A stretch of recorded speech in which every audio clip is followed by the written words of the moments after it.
The howling wind ushered in two shivering figures as they stumbled through the knee-deep snow. Their hopes as frozen as their fingers in the merciless Montana winter of 1879. Theodora Foster clutched her companion's arm, both women abandoned by the wagon driver who had promised to deliver them to their intended husbands in Silver Creek. "I can't feel my feet anymore, Amelia," Theodora whispered, her teeth chattering violently as snowflakes clung to her eyelashes. Her chestnut hair had escaped her bonnet, whipping around her face in the relentless blizzard.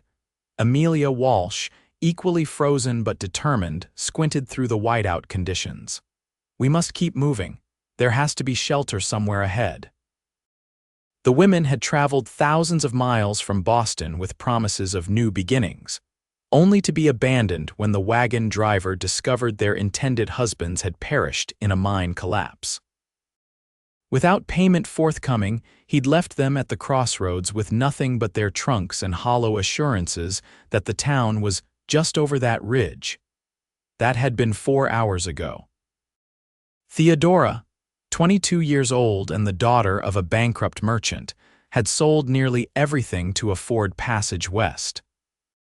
Amelia, 24 and recently dismissed from her position as a schoolteacher after refusing the unwanted advances of a school board member, had similarly staked everything on this new beginning. "Look," Amelia's gloved hand pointed through the curtain of white. "I think I see light." Theodora strained her eyes, hope fluttering in her chest like a wounded bird. Yes, there was definitely a faint glow in the distance. With renewed determination, they struggled forward, pulling their trunks on the makeshift sleds they'd fashioned from broken wagon boards. The light grew stronger, and eventually they made out the shape of a cabin nestled against a stand of pines. Smoke curled from the chimney, promising warmth within. "Oh, thank God," Theodora breathed. Her relief was so overwhelming she nearly collapsed. "Hurry before we freeze entirely." They approached the cabin door, and Amelia, the bolder of the two, pounded with all her remaining strength. The wind stole the sound away, so she pounded again, harder. The door swung open, and they found themselves face to face with a tall man silhouetted against the firelight. His broad shoulders filled the doorframe, and a shotgun rested casually in his hands. "Who's there?" His voice was deep, suspicious. "Please, sir," Theodora managed through chattering teeth. "We're stranded travelers, mail-order brides meant for Silver Creek. Our driver abandoned us at the crossroads." The man lowered his shotgun slightly, taking in the sight of the two half-frozen women. Without a word, he stepped back, opening the door wider. "Get in before you turn into ice statues," he said gruffly. Theodora and Amelia stumbled inside, the sudden warmth making their frozen skin burn painfully. The cabin was simple but well kept. A fire roared in the stone hearth, and the smell of coffee and something savory permeated the air. The man set his shotgun in a rack by the door and turned to face them properly. In the light, they could see he was younger than they'd first thought, perhaps 30, with a strong jaw shadowed with stubble and eyes the color of the summer sky. His brown hair was tied back at his nape, and his clothes, though worn, were clean. "I'm Grant Wells," he said, moving to help them with their cloaks. "Sit by the fire before you catch your death." "Thank you, Mr. Wells," Amelia replied, her voice still shaking with cold. "I'm Amelia Walsh, and this is Theodora Foster." Theodora could only nod, her body trembling violently as the contrast between the outdoor freeze and indoor warmth sent painful tingles through her extremities. Grant Wells eyed them critically. "You ladies look half dead." "How long were you out there?" "Hours," Amelia admitted. "The driver, Mr. Daniels, left us when he discovered our intended husbands had died." Something flickered across Grant's face, anger perhaps. Daniels should have known. That man would sell his mother for a bottle of whiskey. He turned toward the stove. "You need hot food and dry clothes. I have spare shirts and trousers you can use while your things dry." Theodora found her voice at last. "Our trunks, they're still outside. I'll get them after I get you two settled." Grant moved efficiently around the cabin, pouring 2 mugs of coffee and adding generous amounts of sugar. He handed them to the women, then disappeared into what appeared to be a bedroom, returning with folded clothing. "It ain't ladies' fashion, but it's dry," he said, setting the clothes beside them. "You can change behind that screen over there. I'll fetch your trunks and then see about supper." When Grant stepped outside, Theodora looked at Amelia with wide eyes. "What luck to find shelter in this wilderness," she whispered. "Indeed," Amelia agreed, though her expression was guarded, "but we must be careful. We know nothing about this man. He seems kind enough to help strangers." "Men in the wilderness are not always what they seem," Amelia cautioned, the memory of her former employer's unwanted advances still fresh. They took turns changing behind the screen, grateful for the dry clothes despite how they swam on their frames. Grant's shirts hung to their knees, and they had to roll the trousers several times at the waist and ankles. By the time Grant returned, dragging their trunks behind him, they were sitting by the fire again, hands wrapped around their coffee mugs. Grant stamped the snow from his boots and closed the door against the howling wind. He appraised them briefly, a hint of amusement touching his lips at the sight of them in his clothes. "You'll be warm before morning," he said, moving to stir something in a pot over the stove. "Stew's almost ready." Theodora couldn't help but notice how he moved with the easy grace of a man accustomed to hard work. His cabin, while simple, showed signs of careful craftsmanship. The table and chairs had been hand-carved with surprising artistry, and everything had its place. "Do you live here alone, Mr. Wells?" Amelia asked, her tone carefully casual. Grant nodded. "Just me and occasionally my brother when he's passing through. I raise horses on the north side of the valley." "How far are we from Silver Creek?" Theodora ventured. Grant ladled stew into 3 bowls. "About 15 miles as the crow flies, but with this storm it might as well be 100. You won't be going anywhere for at least 3 days. The women exchanged glances. 3 days in a stranger's cabin was not what they had planned. But then, nothing had gone according to plan since they'd left Boston. "We're deeply grateful for your hospitality," Theodora said sincerely, "and we don't wish to impose." "Perhaps when the storm breaks, there's no imposition," Grant interrupted, placing the bowls on the table. "Can't let 2 ladies freeze to death on my conscience. Come eat while it's hot." The stew was surprisingly good venison with root vegetables and herbs that Theodora couldn't identify. After days of hardtack and jerky on the trail, it tasted like a feast fit for royalty. As they ate, Grant asked them about their journey from the east. Theodora found herself telling him about her father's bankruptcy and death, how she'd answered the advertisement from a miner named Thomas Bennett, who sought a refined lady of good breeding to be his wife. Amelia shared her own story, how she'd corresponded with a man named James Miller, who claimed to be a shopkeeper in need of an educated wife to help with his business. "Bennett and Miller," Grant said thoughtfully. "They were partners in the Golden Eagle mine. Good men, both of them." "That collapse took 8 lives. When did it happen?" Amelia asked. "About 3 weeks ago," Grant replied. "Word must not have reached your driver until he was already on the way. Or he knew and decided to collect the fees anyway," Theodora thought bitterly, but kept this to herself. As the evening progressed, the wind outside grew fiercer, howling around the eaves of the cabin like a living thing. Grant built up the fire and set up bedrolls near the hearth. "You ladies take the bedroom," he offered. "I'll sleep out here." Amelia's eyebrows rose.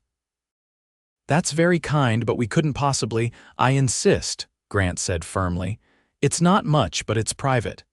Theodora could see that Amelia was torn between propriety and practicality.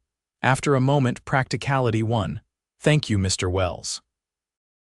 Later, as they settled into the narrow bed in Grant's room, Theodora whispered, "What will we do when the storm passes? Where will we go?" Amelia sighed. "I don't know. We could try to find work in Silver Creek, I suppose." "With what little money we have left, we won't last long," Theodora worried. Her savings were nearly depleted after the journey west. "We'll figure something out," Amelia assured her, though her voice lacked conviction. "We've come too far to give up now." Theodora nodded in the darkness, but her mind was racing. They were alone in a strange land, their futures suddenly unwritten. The thought was both terrifying and strangely exhilarating. In the main room, Grant Wells stared into the fire, listening to the muffled voices of the women in his bedroom. It had been a long time since he'd had company, especially female company. He'd grown accustomed to solitude in the 5 years since he'd claimed this land, built this cabin with his own hands, and begun raising horses that were becoming known throughout the territory for their strength and speed. He hadn't planned on taking in strays, but something about the determination in their eyes, especially the quiet one, Theodora, had struck a chord in him. They reminded him of himself when he'd first arrived from Pennsylvania with nothing but dreams and a willingness to work hard. Grant added another log to the fire. The storm wouldn't break for days, according to the signs he'd read in nature.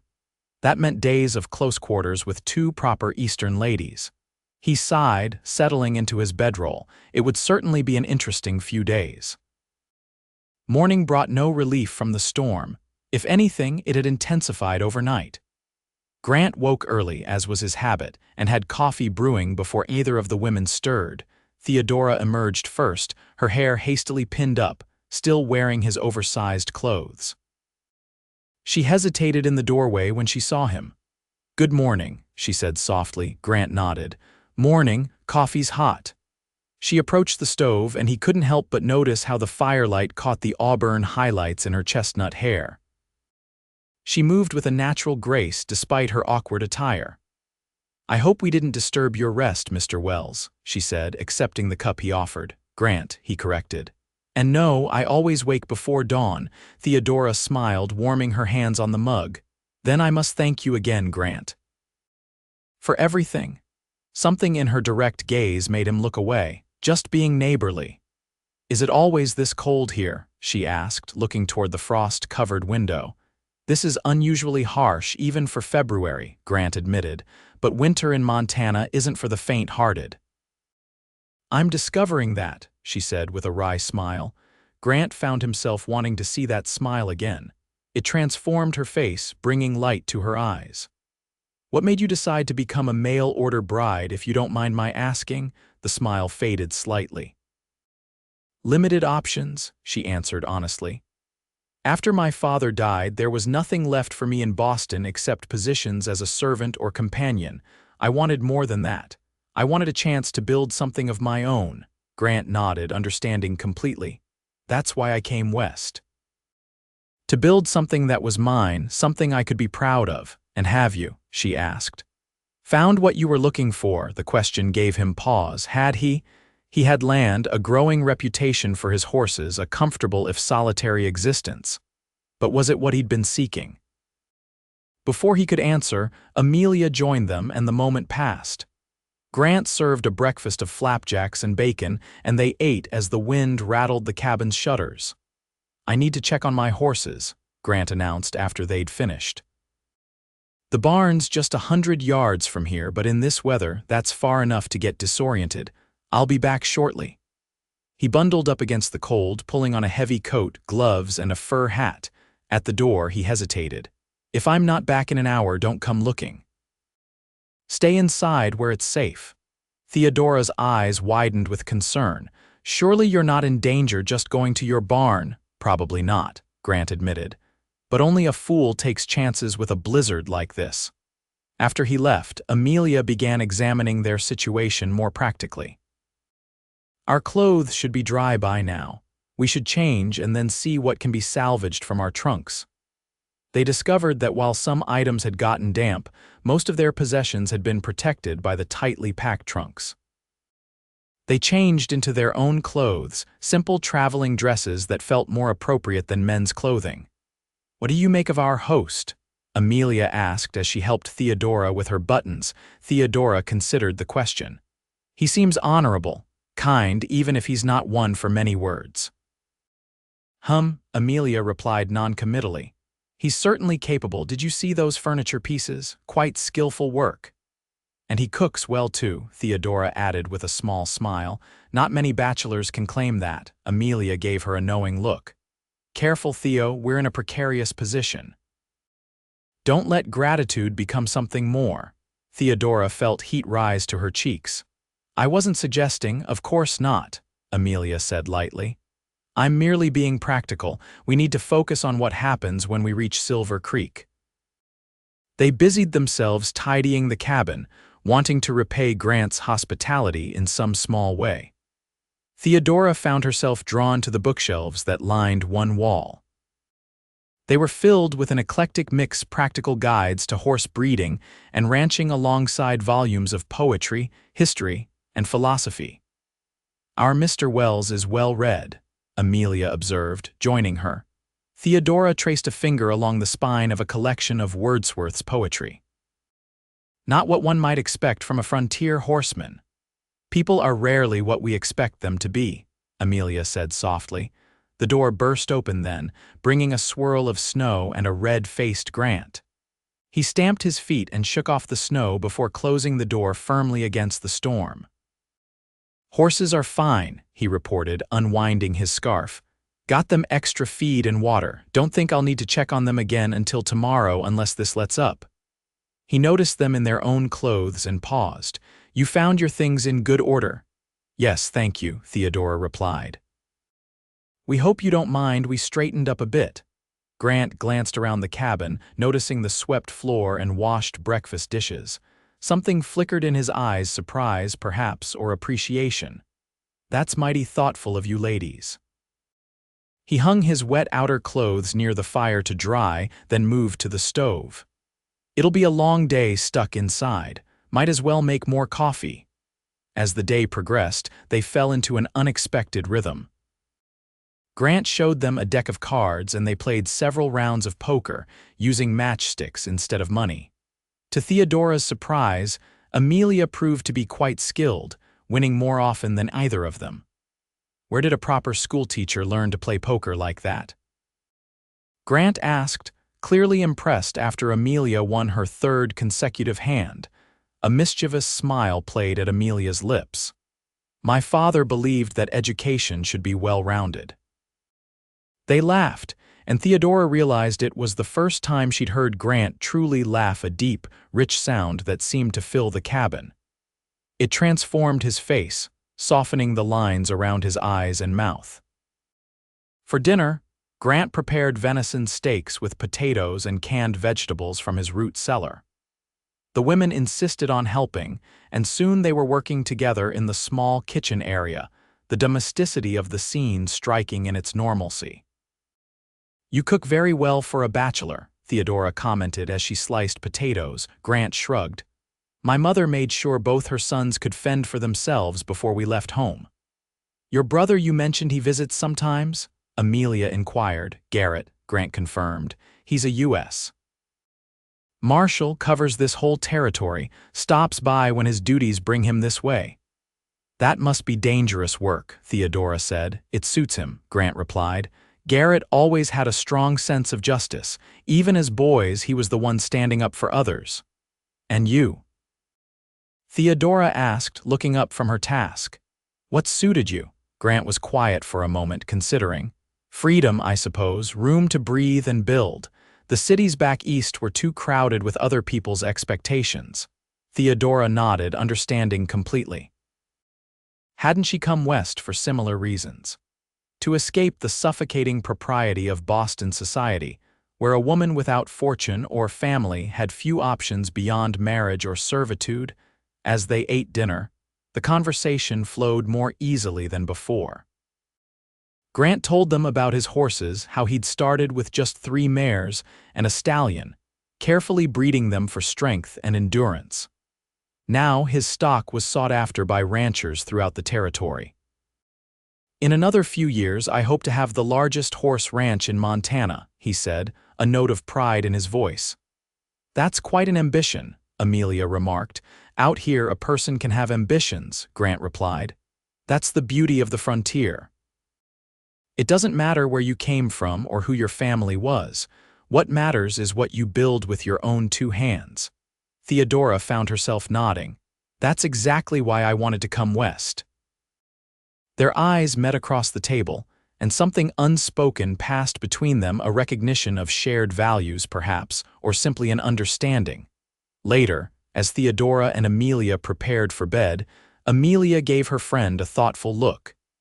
"You and our host seem to have found common ground." Theodora busied herself with turning down the covers. "He's easy to talk to." Amelia hummed non-committally. "Just remember our situation, Theo. In a few days, we'll be in Silver Creek trying to make our way in a new town." "I haven't forgotten," Theodora assured her, though part of her had indeed been avoiding thoughts of what would happen when the storm cleared. That night, Theodora dreamed of open fields and running horses. In her dream, she was riding alongside them, her hair flowing free in the wind, laughter bubbling up from deep within her chest. The sensation of freedom was so intense that when she woke in the darkness, she felt a pang of loss for something she'd never actually experienced. The second day of their confinement dawned slightly brighter. The wind had died down, though snow still fell steadily from a gray sky. Grant was already up, as usual, but this time Theodora found him at his workbench near the window, carefully carving something from a piece of wood. He looked up as she approached, and she was struck again by the clarity of his blue eyes. "What are you making?" she asked, genuinely curious. Grant hesitated, then held up the small carving. It was a horse in mid-gallop, the details already emerging from the wood-flowing mane, powerful legs stretched out. "It's beautiful," Theodora said with genuine admiration. "You're very talented," Grant shrugged, looking almost embarrassed by the praise.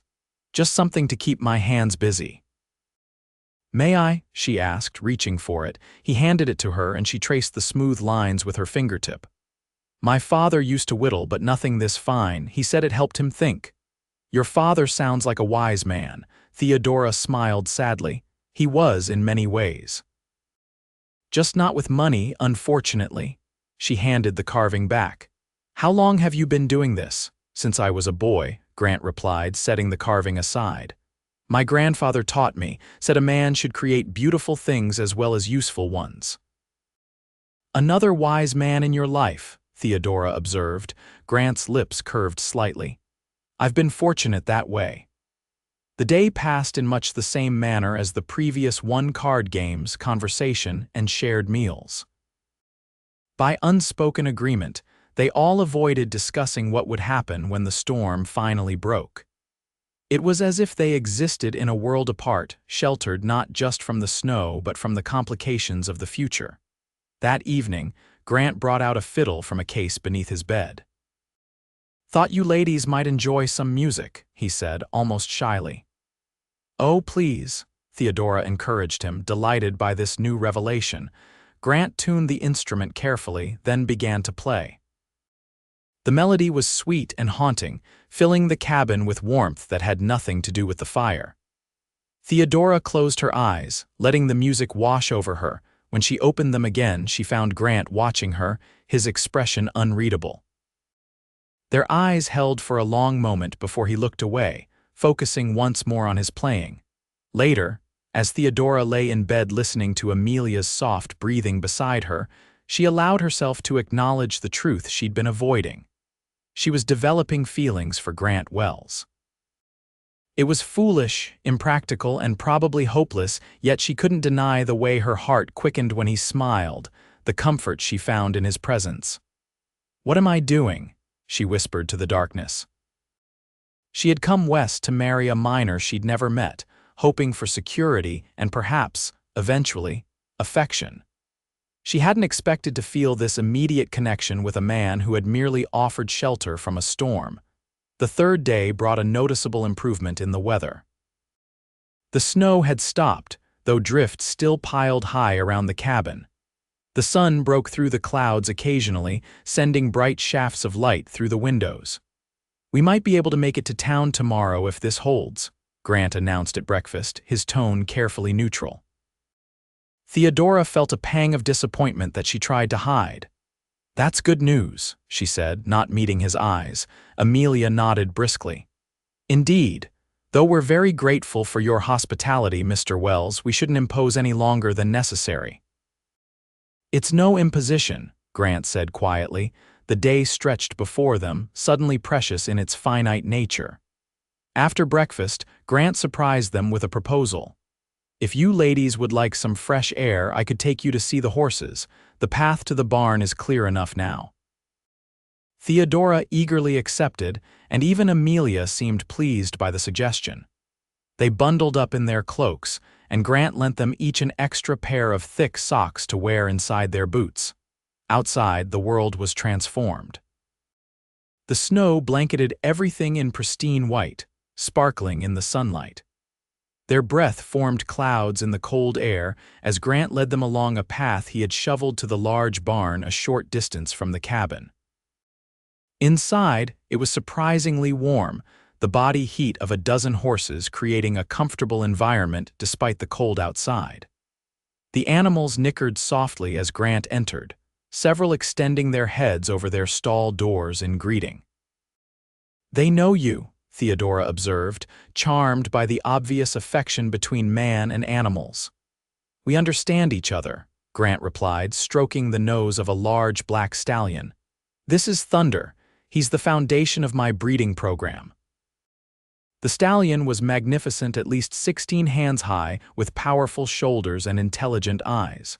Theodora approached cautiously, and Grant guided her hand to the horse's neck. "He won't hurt you," he assured her. "He's got a gentle soul despite his size." Theodora felt the strong muscles beneath the glossy coat, the steady rhythm of life. "He's wonderful," she breathed. Grant's smile was full of pride. "Best horse I've ever known." He showed them around the rest of the barn, introducing each horse by name and sharing stories about their personalities and bloodlines.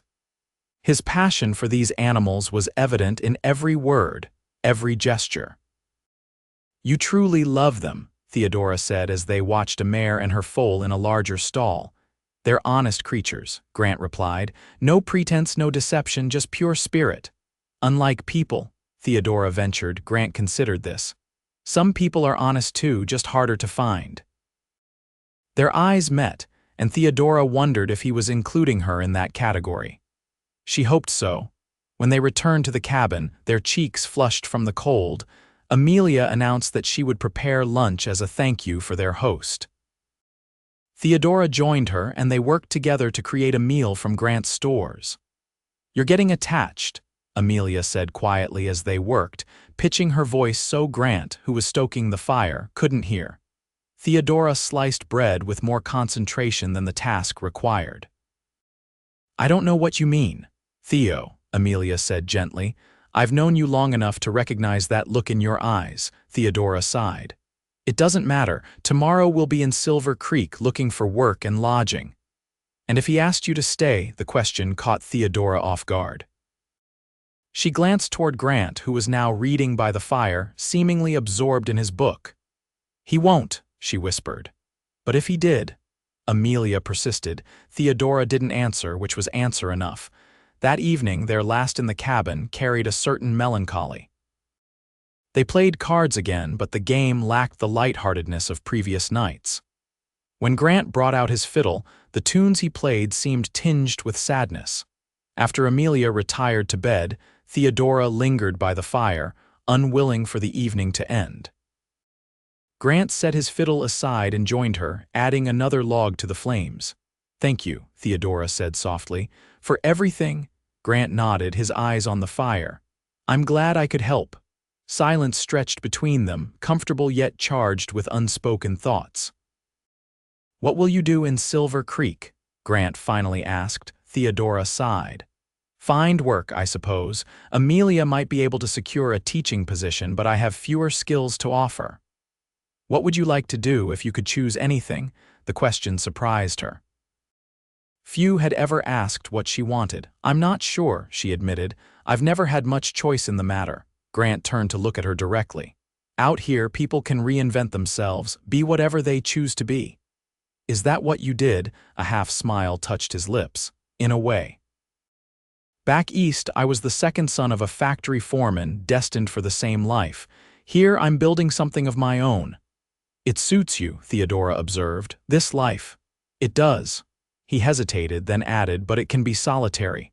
Their eyes met, and Theodora felt her heart quicken. Was this an opening, an invitation of sorts? Before either could speak further, a particularly loud pop from the fire startled them both, breaking the moment. Grant stood, stretching his tall frame. "We should get some rest. It'll be an early start tomorrow if we're to reach town before nightfall." Theodora nodded, trying to hide her disappointment. "Of course.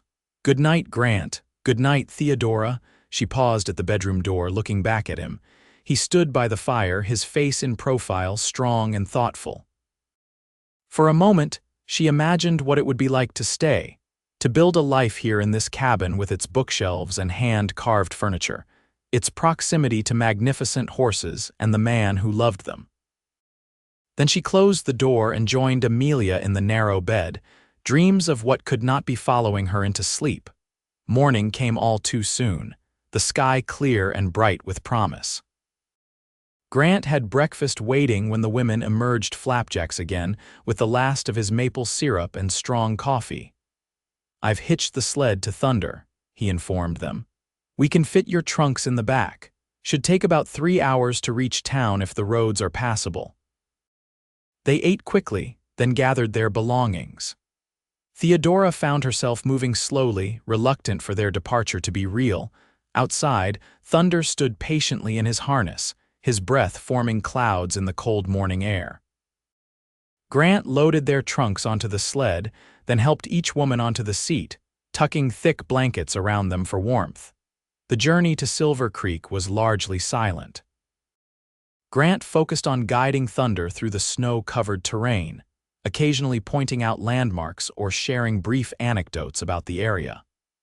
Theodora drank in every word, committing to memory the cadence of his voice, the profile of his face against the winter sky.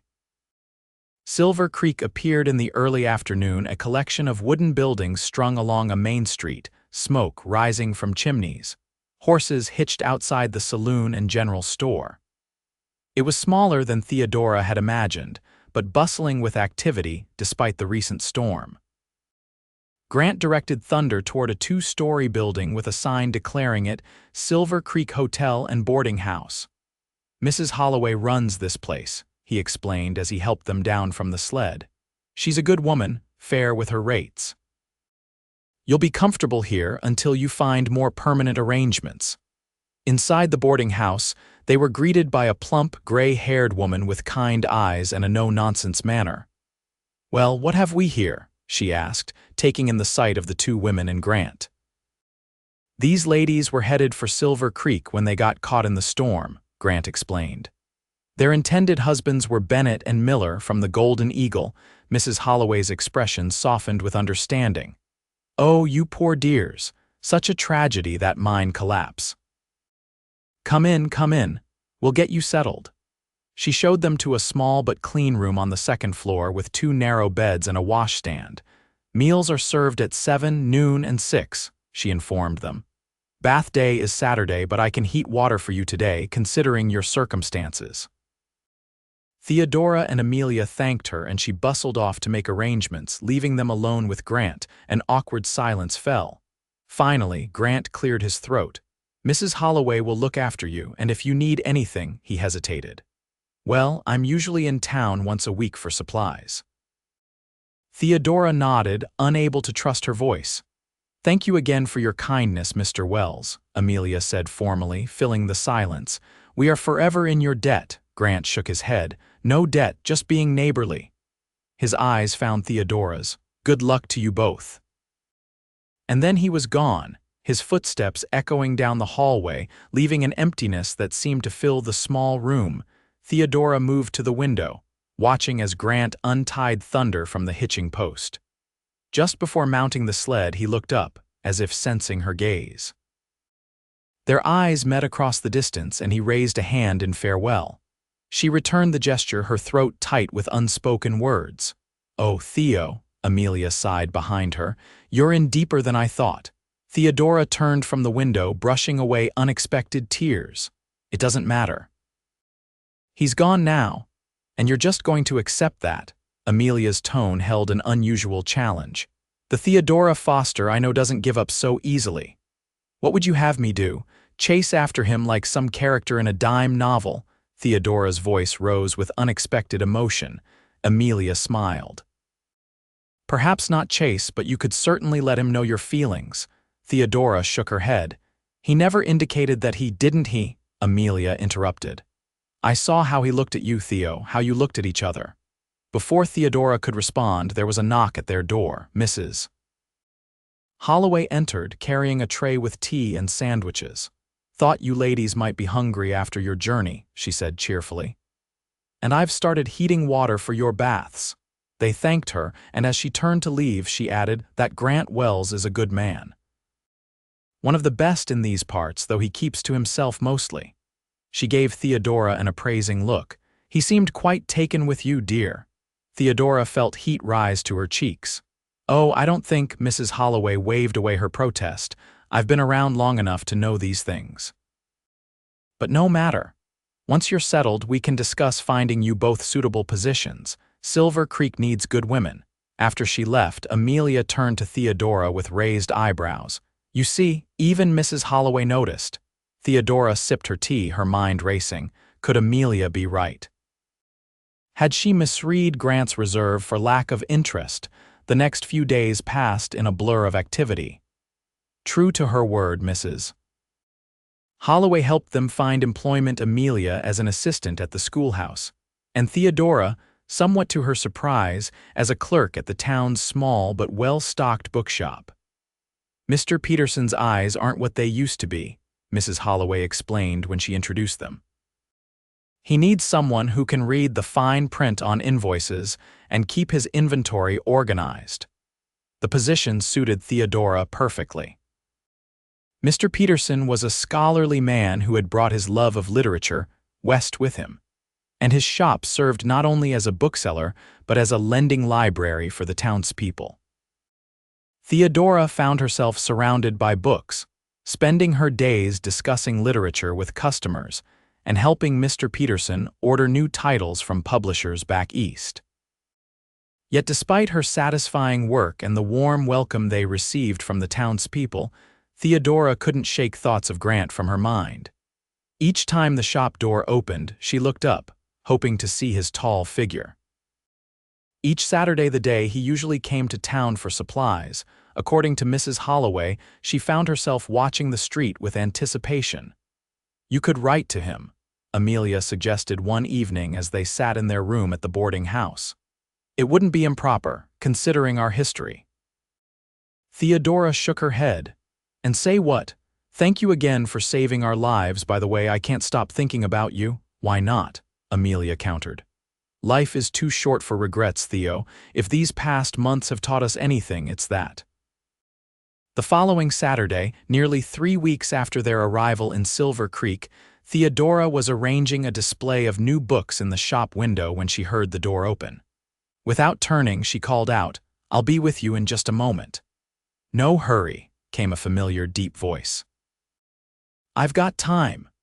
Theodora froze, then slowly turned to find Grant Wells standing just inside the doorway, hat in hand.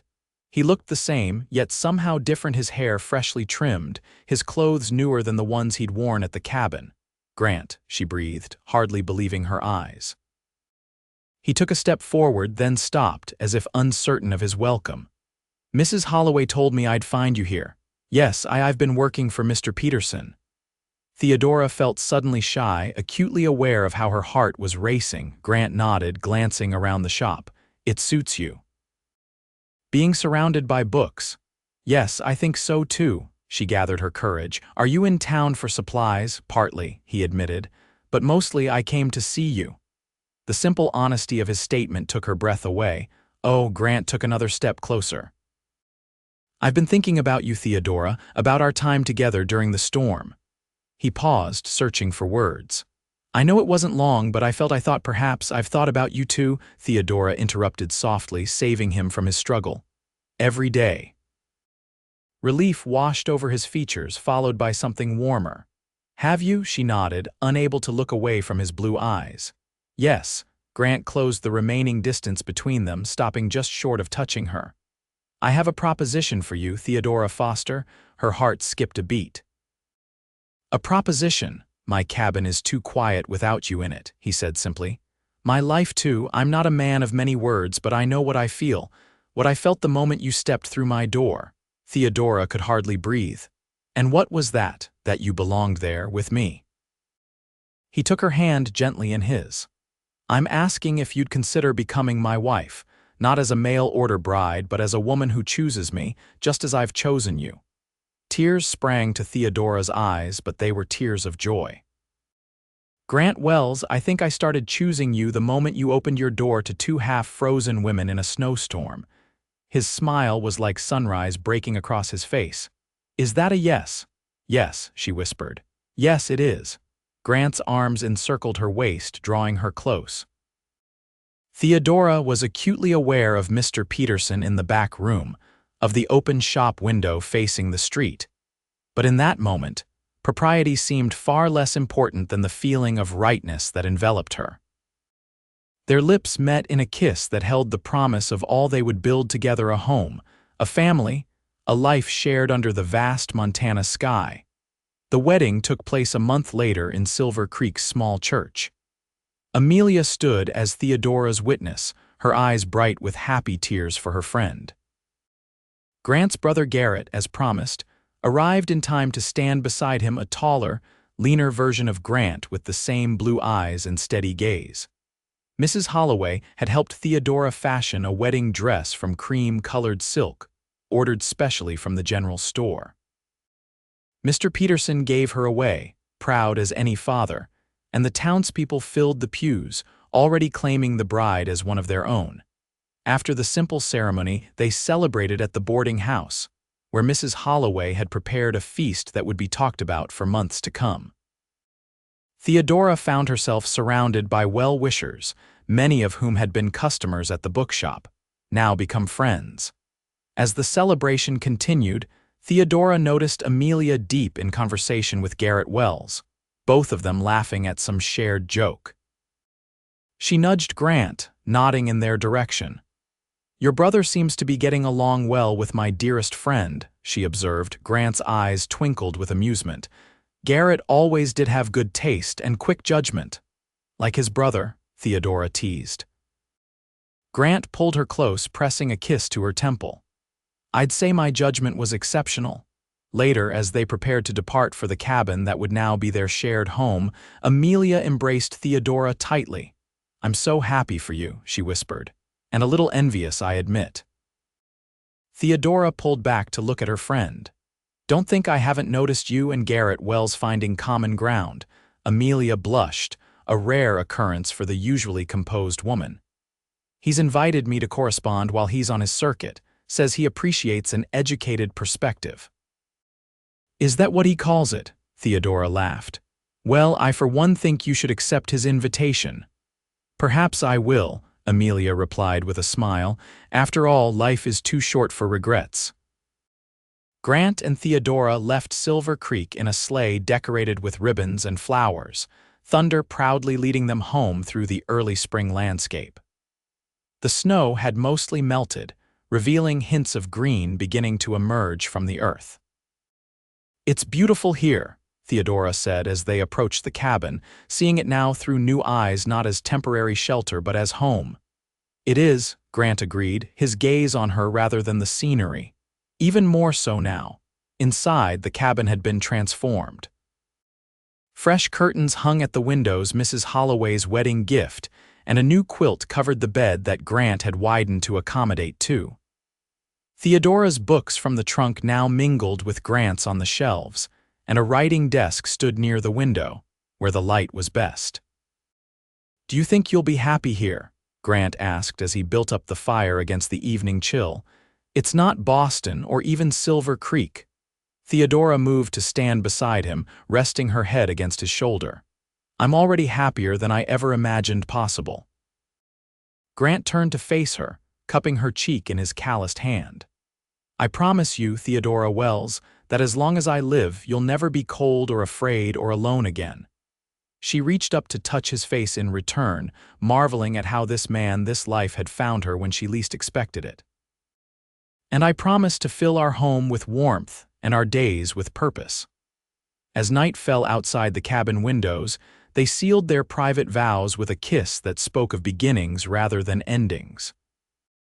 And later, as they lay together in the quiet darkness, Theodora remembered Grant's words from that first night when two strangers had appeared at his door in a snowstorm. "You'll be warm before morning," he had promised, and she was. 2 years later, the cabin had expanded to accommodate their growing family. A new wing housed a nursery where little Elizabeth slept, named for Theodora's mother. The horse business had prospered under their joint management, Grant handling the breeding and training, Theodora keeping the books and corresponding with buyers from as far away as California. Silver Creek had grown too. The bookshop now included a small printing press, where Theodora spent one day each week helping Mr. Peterson publish the town's first newspaper. Amelia had become the head teacher at the school, which had doubled in size as more families settled in the area. And Garrett Wells, when not pursuing justice across the territory, could frequently be found calling at the schoolhouse, his usually stern expression softened by the company of the schoolteacher who had captured his interest on his brother's wedding day. On the anniversary of that snowy night when 2 mail-order brides had been left in the cold, Theodora and Grant sat by their fire, their daughter sleeping peacefully in her cradle nearby. "You ever think about how differently things might have turned out?" Theodora asked, her head resting against her husband's shoulder. "If the storm hadn't come, if our intended husbands had lived, if our driver hadn't abandoned us." Grant's arm tightened around her. "I think some things are meant to be, storm or no storm. But I'm grateful for the blizzard that brought you to my door." Theodora smiled, thinking of all they had built together in 2 short years, the expanded ranch, the community connections, the family they were creating. From desperation and cold had come warmth and purpose, love and belonging. "As am I," she whispered, turning her face up for his kiss. "As am I." Outside, snow began to fall again, gentle flakes catching the moonlight as they drifted down. But inside the cabin, all was warmth and light, a beacon in the wilderness, a testament to the love that had begun on a cold winter's night when 2 lost souls had found shelter, and ultimately each other.